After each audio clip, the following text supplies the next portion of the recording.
Hamas نے 2023 میں جب اٹیک کیا اسرائیل کے اوپر اور ان کے یرغمالی بھی بنائے گئے اور 500-700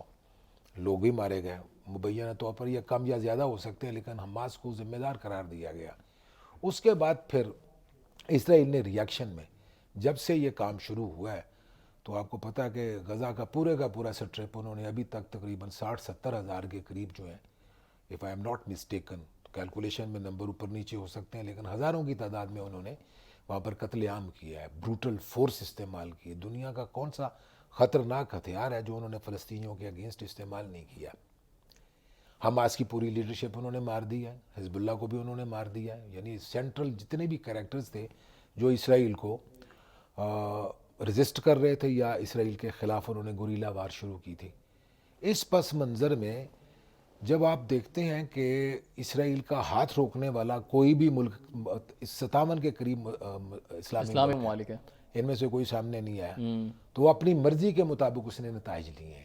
اس دوران میں پھر یہ ہوتا ہے کہ سیریا میں ایک 55 سال کا جو اقتدار تھا بشار الاسد کے خاندانی حکومت کا، وہ ٹوٹا ہے۔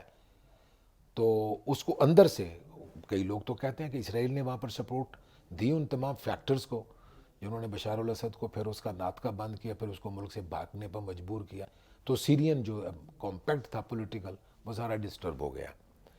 Same is the case with میں نے ریزسٹنٹ موومنٹس جو ہیں ان کا ذکر کیا ہے۔ ایران بھی خطرہ محسوس کر رہا ہے کہ اگر تہران کے اندر حماس کے لیڈر کو مارا جا سکتا ہے، اسماعیل ہانیہ کو، حزب اللہ کے حسن نصر اللہ کو مارا جا سکتا ہے، تو پھر اسرائیل کے آگے کس کی کیا اوقات ہے کہ وہ کنونشنل وارفیئر میں اس کا مقابلہ کر سکے؟ ان کے نہ پاس وہ ہتھیار ہیں نہ وہ سپورٹ ہے۔ پھر ایک اور بھی اطلاع آ رہی ہے کہ اسماعیل ہانیہ کی حزب اللہ کی جتنی بھی مطلب یہ کیجولٹیز ہوئی ہیں یا ان کو مارا گیا ہے، اس میں ایران کے اندر سے بہت سارے لوگوں کو بھی انگیج کیا تھا اسرائیل نے۔